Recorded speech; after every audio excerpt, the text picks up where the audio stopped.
Hi everyone, I'm going to tell you a story today. A story about David and Goliath. Many of you will know and some of you may not. So the Bible tells the story about David and Goliath in 1 Samuel chapter 17.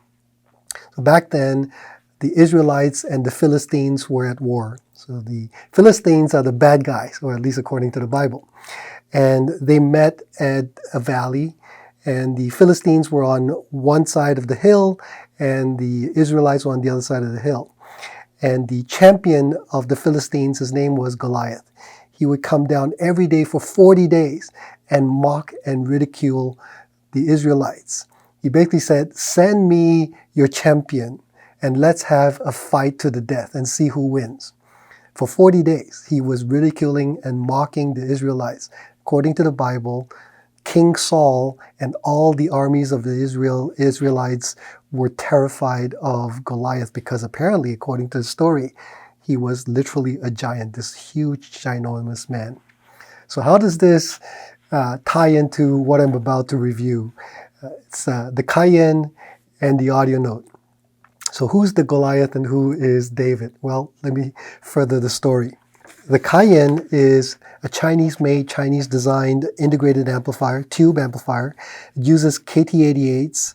It sells for $2,899. The AudioNote, it's called the iZero.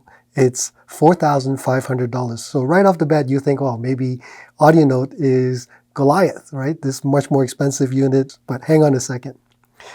The Cayin is rated at 40 watts per channel in ultralinear, 22 watts per channel in triode. AudioNote is 8 watts per channel. The Cayin has 4 KT88s, big, ginormous tubes, and the AudioNote uses 4 ECL82s, these skinny little tubes. The Cayin has phono input, USB DAC, and 2-line stage inputs versus 4-line inputs only for the AudioNote.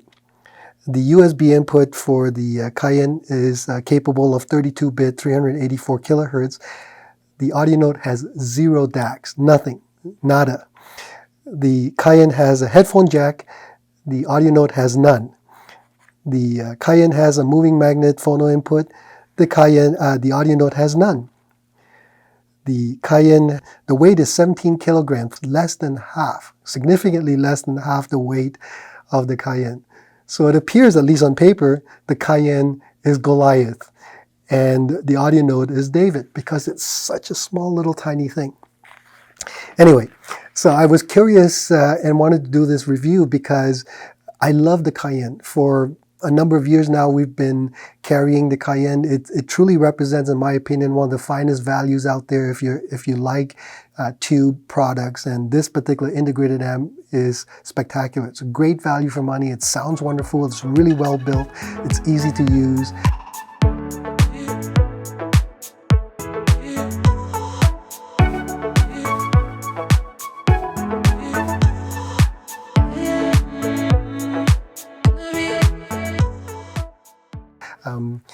A lot of tube amps on the market, when you buy them, if you ever have, for example, to adjust the bias, you can't do it yourself, or it's not easy. You'd have to maybe bring it into the dealer dealer calls his technician and takes out his multimeter and he adjusts it. And many of the very expensive amplifiers have the same issue. Not with the Cayin. The Cayin, you pop off the little grill cover, and right in the center there's a beautiful meter, and there's a little switch on either side of the amplifier.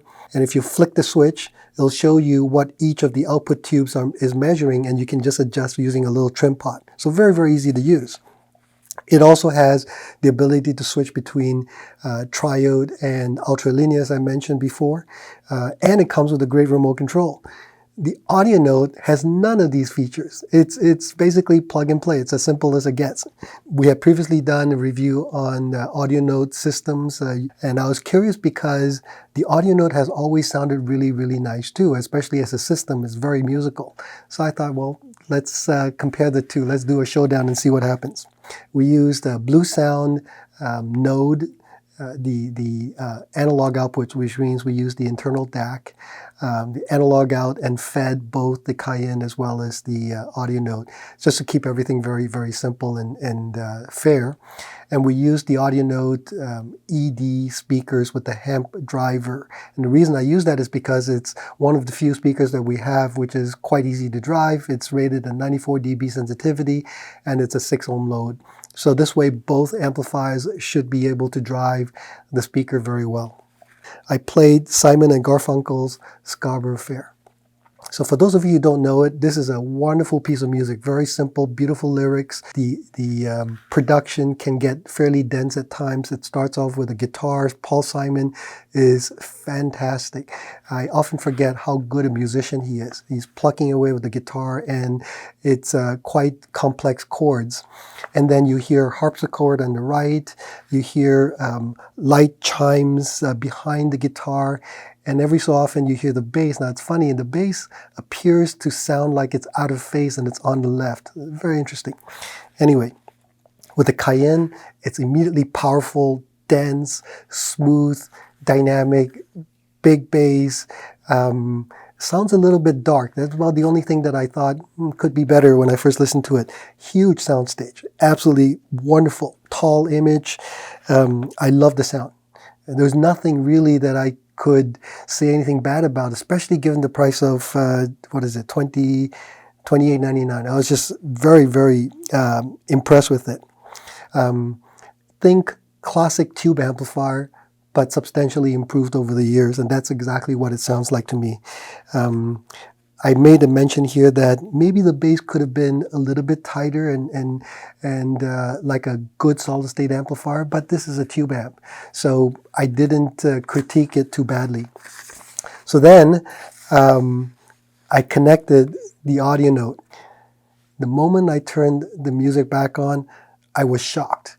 The AudioNote was substantially clearer, more articulate, more transparent. It was luminous. It's as if somebody turned on the lights on the stage and you could hear and see the performers much better and much more clearly than with the Cayin, which I didn't think was missing anything substantial to begin with. It was just better, and it was a substantial improvement. Instruments were more defined, the soundstage was very airy, the high frequencies were more extended. I mentioned earlier, if you recall, I thought maybe the Cayin was a little bit dark sounding. Well, not with the Cayin. And the bass, while wasn't quite as punchy and not quite as full, I didn't really miss it. It was great. As a combination with the AudioNote speaker, it was fantastic.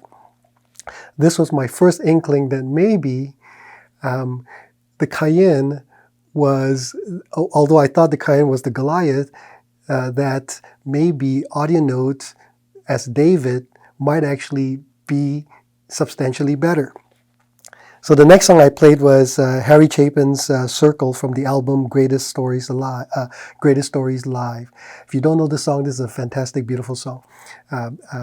Harry Chapin used to use this song and in a lot of his live concerts, and he would get the audience to participate. And it's a very simple, very easy, beautiful song. So in this song, I switched back to the Cayin first, and immediately you notice the Cayin's not giving up so easily. It's fighting back. It's got that huge, big soundstage again. The moment that Harry Chapin starts singing, you start bobbing to the music, you start getting very involved. It's just a tremendous, involving piece of music. You start tapping your toes. I forgot to take notes. I was just enjoying myself so much, and the song ended, and I go, oh. So, I thought, okay, let me switch over to the AudioNote. And wow. The AudioNote was even more immersive. It just brought you into the music. It brought you there to the venue. You were there with Harry Chapin. I said earlier that when the AudioNote was played, it was as if the lighting manager turned on the lights on the stage, and that's exactly what happened. Lights came on, and Harry Chapin was there. The band was there. The audience was singing with him. It was just luminescent. The other thing also that I noticed was that the AudioNote was more refined. The music sounded more real, more alive, more true, more genuine. I made a note here. It was as if comparing an Aston Martin versus a Hemi Barracuda, both of which I've owned for a short period of time. So now I decided, okay, time for some serious, powerful music. I put on Beethoven's Fifth Symphony with Carlos Kleiber. And I thought, okay, this is the one song that the Cayin is going to kick David's butt. This is big. Those of you who don't know this cut, you must have heard it. 4 of the most famous notes in music. Bum, bum, bum, bum, da, da, da, da. This motif is carried all the way through, less on the second movement, third movement for sure, and the fourth movement. It's just repeated over and over and over again. Musicologists will tell you that when Beethoven wrote this symphony, he was starting to go deaf. And he wrote, it took him 4 years to complete the symphony. Beethoven wrote, the first symphony has this power, this majesty, this anger. It's palpable when you listen to these notes, and the tempo. It makes you understand that maybe as a composer, he was raging against his God. Now, Beethoven, according to musicologists, was a very spiritual man. So imagine thinking, God, why did you give me this incredible gift and not give me my hearing or take it away from me? And when you listen to the first movement, that's exactly what it sounds like, this rage, this anger, this frustration. And what's interesting is that with the Cayin, you hear and you feel that. You get this emotion that comes through the music. It's palpable. And also what's interesting is that through this rage, there are sections of the first movement where the oboe comes on, or the flute comes on, or the bassoon comes on. And there's a section where it holds its note despite all the percussion and all the strings going at full tilt. You can hear it rise above everything. It's quite fascinating. And to me, that is almost like Beethoven saying, there's hope. There's a glimmer of hope. And if you listen to the entire symphony, the fourth movement especially shows you that perhaps Beethoven came to terms with his ailment. There's this beautiful motif, the four notes that goes over and over and over again, but now it goes descending and goes up again. And when it goes up, it's like joyous, it's joyful, it's beautiful, it's happy, as opposed to the first movement, which was all minor notes and sustain and anger. So then I put on the AudioNote, and it's more of the same. Everything that I loved hearing from the Cayin, I loved even more with the AudioNote.